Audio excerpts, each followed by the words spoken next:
Hello everyone, this is Roli Singh and आज हम लोग पढ़ेंगे क्लास 9th की साइंस चैप्टर 6 के कुछ इम्पोर्टेंट क्वेश्चंस। तो चलिए स्टार्ट करते हैं। जैसे कि इससे पहले वाली क्लास में हम लोग चैप्टर 6 कंप्लीट कर चुके थे। चैप्टर 6 का नेम था हमारा ऊतक, जंतु ऊतक तथा पादप ऊतक। ये हम लोग कंप्लीट कर चुके थे।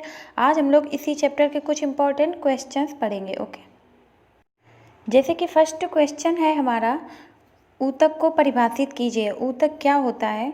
जैसे कि हम लोगों को बताना है कि ऊतक क्या होता है। कोशिकाओं का वह समूह, जो सेल्स होती हैं हमारी, उनका वह समूह जो संरचना और कार्य में समान होता है तथा किसी विशिष्ट कार्य के लिए एक संपादन करता है। मतलब कि किसी विशिष्ट कार्य को करने का संपादन करता है, तो उसको हम लोग क्या बोलते हैं? ऊतक बोलते हैं। जैसे कोशिकाओं का कोई समूह होता है, वो कार्य और संरचना में समान होता है तथा एक विशिष्ट कार्य को करने के लिए होता है, तो वो क्या होता है? हमारा ऊतक होता है। ऊतक कौन कौन से हो सकते हैं? ऊतक हो सकता है हमारा तंत्रिका ऊतक, पेशी ऊतक और रक्त और अस्थि। ये सभी हमारे क्या होते हैं? ऊतक होते हैं। ओके, सेकेंड क्वेश्चन है हमारा, कितने प्रकार के तत्व मिलकर जाइलम ऊतक का निर्माण करते हैं? हमें ये बताना है कि जो हमारे जाइलम ऊतक होते हैं या जाइलम टिश्यू होते हैं, उनमें कितने अवयव होते हैं या कितने प्रकार के अवयव मिलकर उसका निर्माण करते हैं। तो हमारे वो होते हैं 4 प्रकार के अवयव। फर्स्ट है हमारा जाइलम ट्रैकिस या वाहिनिका, और सेकेंड है हमारा जाइलम वाहिका, थर्ड है हमारा जाइलम पैरेंकाइमा और फोर्थ है हमारा जाइलम फाइबर।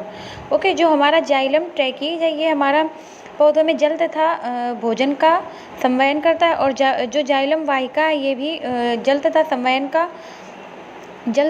भोजन का संवहन करती है। ओके, इसके बाद नेक्स्ट है हमारा, पौधे में सरल ऊतक और जटिल ऊतक में डिफरेंस बताना है। हम लोग कैसे भिन्न होते हैं, कैसे अलग होते हैं सरल ऊतक जटिल ऊतक से। तो चलिए देखते हैं कैसे अलग होते हैं। तो सरल ऊतक और जटिल ऊतक में हम लोगों को डिफरेंस बताना है। तो डिफरेंस क्या होगा हमारा? जो हमारा सरल ऊतक होता है वो एक ही प्रकार की कोशिकाओं के बने होते हैं। जो सरल ऊतक होते हैं वो एक ही प्रकार की कोशिकाओं के बने होते हैं और उनका कार्य भी समान होता है। और जो हमारे जटिल ऊतक होते हैं वो हमारे एक से अधिक प्रकार की कोशिकाओं से बने होते हैं या एक से अधिक प्रकार की सेल्स से बने होते हैं। ओके, सेकेंड है हमारा, ऐसे ऊतक में कोशिकाओं की जो उनकी कोशिका भित्ति होती है वो बहुत पतली होती है, जो हमारे सरल ऊतक होते हैं। और जो हमारे जटिल ऊतक होते हैं इनकी जो कोशिका भित्ति होती है या सेल वॉल होती है वो काफ़ी मोटी होती है। ओके, इसके बाद थर्ड हमारा क्या रेफरेंस है? जो हमारा सरल ऊतक होते हैं उनका एग्जाम्पल है पैरेंकाइमा और कॉलेरेंकाइमा, और जो हमारा जटिल ऊतक है उसके हमारे एग्जाम्पल है जाइलम और फ्लोएम। और इसका हमारा एक और एग्जाम्पल होता है, वो होता है स्क्लेरेंकाइमा। ओके, वो होता है हमारा सरल ऊतक का एग्जाम्पल। इसके बाद हमारा नेक्स्ट क्वेश्चन दिया है कि कोशिका भित्ति के आधार पर पैरेंकाइमा, कोलेंकाइमा और स्क्लेरेंकाइमा में डिफरेंस बताना है या उनके भेद स्पष्ट करना है। सबको अलग अलग स्पष्ट करना है। जो हमारा पैरेंकाइमा होगा, और पैरेंकाइमा क्या होता है? ये जीवित कोशिकाओं का समूह होता है। जो पैरेंकाइमा होता है ये जीवित कोशिकाओं का एक समूह होता है जिनमें कोशिका भित्ति पैक्टिन तथा सेल्यूलोज की बनी होती है। सेल्यूलोज हमारा पाया जाता है पेड़ पौधों में। ओके, तो जो उनकी कोशिका भित्ति होती है वो सेल्यूलोज की बनी होती है। इसके बाद यह गोलाकार कोशिका भित्ति वाली कोशिकाओं से बनी होती है। जो ये पैरेंकाइमा है ये गोलाकार कोशिका भित्ति वाली कोशिकाओं से बनी होती है। ओके, इसके बाद नेक्स्ट हमारा है कोलेंकाइमा। कोलेंकाइमा क्या होता है? यह भी एक जीवित कोशिकाओं का ही समूह है। मतलब पैरेंकाइमा भी जीवित कोशिकाओं का समूह है और जो हमारा कोलेंकाइमा यह भी हमारा जीवित कोशिकाओं का समूह है, जिसमें जो कोशिका भित्ति होती है वो पैक्टिन और सेल्यूलोज की बनी होती है। ओके, यह बहुभुजी कोशिका भित्ति का बना होता है। मतलब वो होता है जो इसके पहले वाला था वो गोलाकार कोशिका भित्ति का बना था, और जो ये वाला होगा ये बहुभुजी, मतलब बहुत सारी भुजाएं जिसमें होती हैं, बहुभुजी कोशिका भित्ति का बना होता है। ओके, इसके बाद हम लोग देखते हैं स्क्लेरेंकाइमा क्या होता है। स्क्लेरेंकाइमा ये निर्जीव कोशिकाओं का बना होता है। जो हमारा स्क्लेरेंकाइमा होता है ये हमारा निर्जीव कोशिकाओं का बना होता है, जिसमें कोशिका भित्ति लिग्निन का बना होता है। किसका बना होता है? जिसमें कोशिका भित्ति किसकी बनी होती है, लिग्निन की बनी होती है। ओके, कोशिका भित्ति मोटी और मजबूत होती है। जैसे कि हमारा नारियल जो होता है उसमें जो हम लोगों को छिलका होता है वो हमारा स्क्लेरेंकाइमा का ही बना होता है, वह मोटा और बहुत मजबूत होता है, तो उसको हम लोग बोलते हैं स्क्लेरेंकाइमा, और ये कोशिकाएं इनकी निर्जीव होती हैं। ओके, इसके बाद हम लोग देखते हैं रंध्र क्या होता है, रंध्र का कार्य क्या होता है। तो पत्तियों में एपिडर्मिस के छोटे छोटे छिद्र होते हैं। जो हमारी पत्तियां होती हैं उनका जो सबसे ऊपरी पार्ट होता है उसको हम लोग एपिडर्मिस बोलते हैं।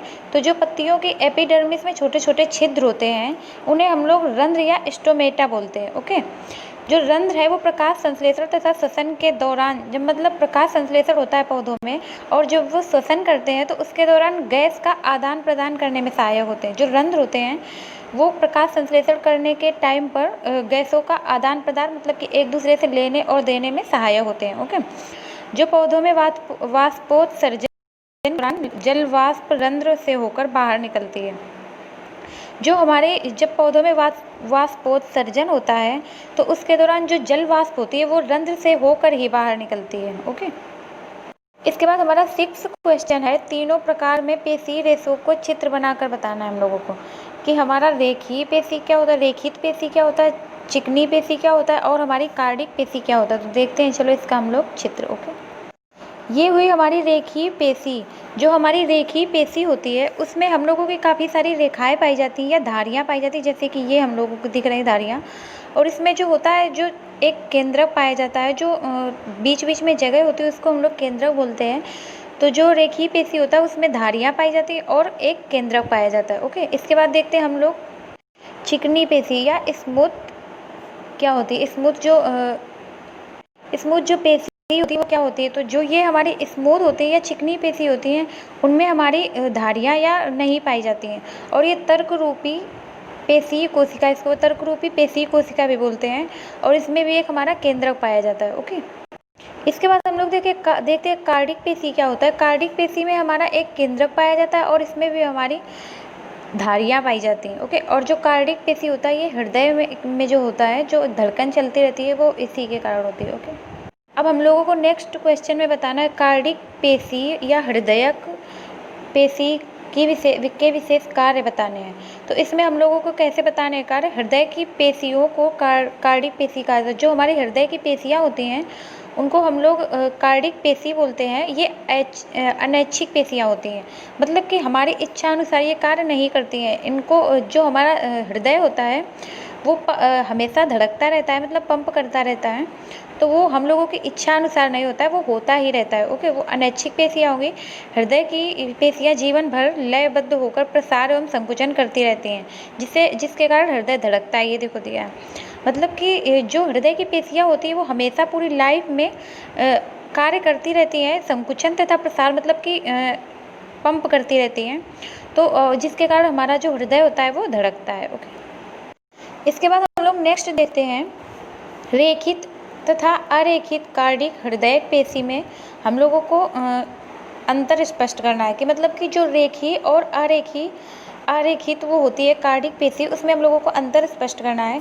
तो हम लोग पहले देखते हैं रेखित जो पेशी होती है, ये पेशियाँ अधिकतर हड्डियों से जुड़ी होती है। जो रेखित पेशी होती है ये हमारी किससे जुड़ी होती है, हड्डियों से जुड़ी होती है, तथा हम अपनी इच्छा अनुसार शारीरिक गति करा सकते हैं।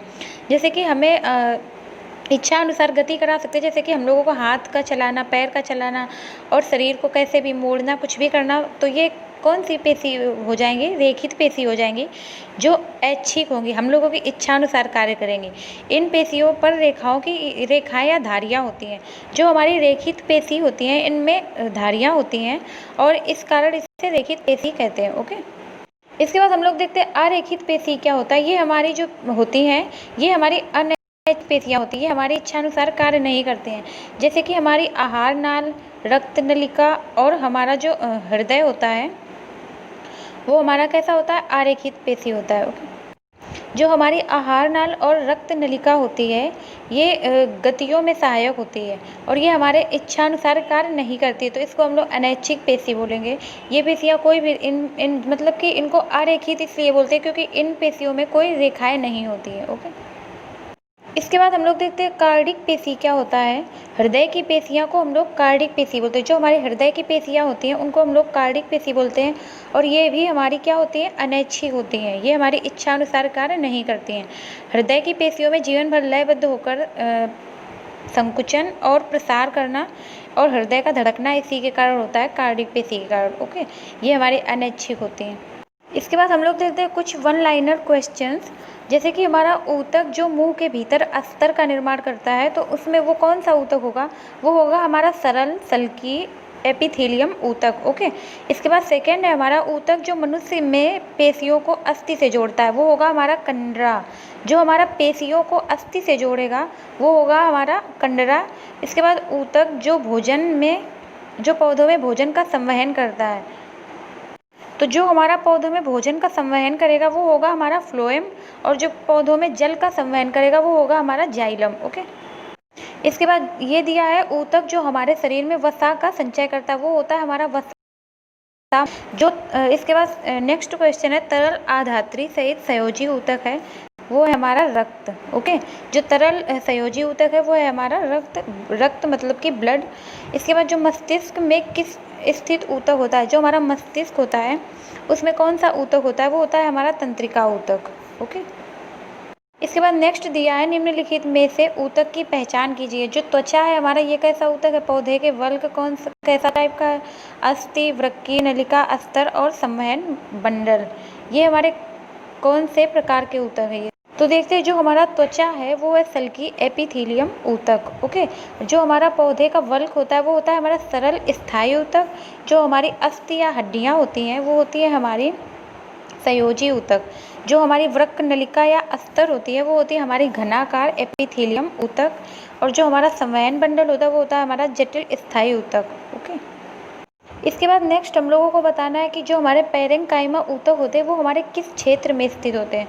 जो हमारे पैरेंकाइमा ऊतक होते हैं वो हमारे पत्तियां, तना और फूल और जड़ों में स्थित होते हैं। ओके, जो पत्तियों में पैरेंकाइमा ऊतक क्लोरोफिल में पाया जाता है।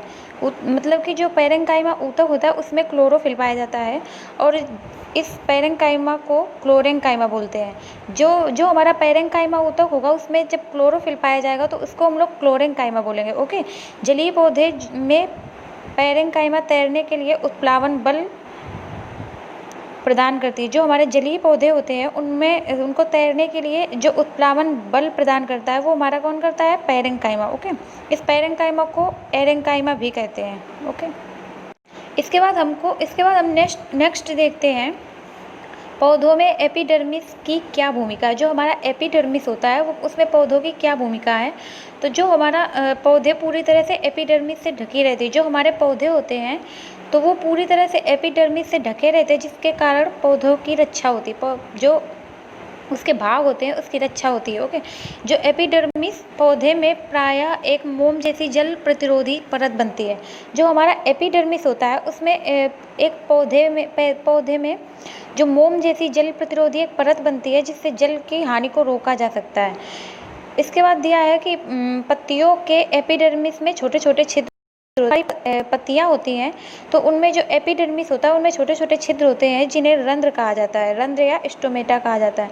और यह गैसों का आदान प्रदान करता है और वाष्पोत्सर्जन की क्रिया इसी के कारण होती है, एपिडर्मिस के कारण। जड़ों में एपिडर्मिस की कोशिकाएं जल का अवशोषण करती हैं। जो हमारी जड़ होती हैं उनमें जो जल का अवशोषण होता है वो एपिडर्मिस की कोशिकाओं के कारण ही होता है। इसके बाद हम लोगों को नेक्स्ट बताना है कि जो छाल या कार्क होता है वो किस प्रकार से हम लोगों के सुरक्षा ऊतक होता है।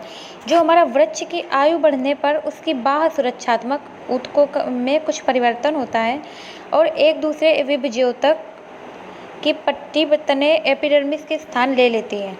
बाहरी सतह की कोशिकाएं, जो हमारी बाहरी सतह की कोशिकाएं होती हैं इस सतह से अलग हो जाती हैं। जब ये अलग हो जाती है तो जो पौधे बहुत परतों वाली मोटी छाल का निर्माण करते हैं। जो हमारे पौधे होते हैं वो एक मोटी छाल का निर्माण करते हैं। इन छालों को कोशिकाओं, जो ये छाल होती हैं इनकी जो कोशिकाएं होती हैं वो हमारी मृत होती हैं, जिसके कारण इन्हें कोई अंतः कोशिकीय स्थान नहीं होता। ओके, जो ये पौधे होते हैं उनकी जो भित्ति होती है वो हमारी सुबेरिन नामक पदार्थ की बनी होती है। इन छालों को हवा पानी के लिए अभेद्य बनाता है, मतलब कि हवा और पानी को जाने के लिए अभेद्य बनाता है, मतलब कि जा सकता है आराम से। इस प्रकार पौधों की छाल की एक सुरक्षा ऊतक के रूप में कार्य करता है। ओके, तो चलिए ठीक है, thank you. Next class okay.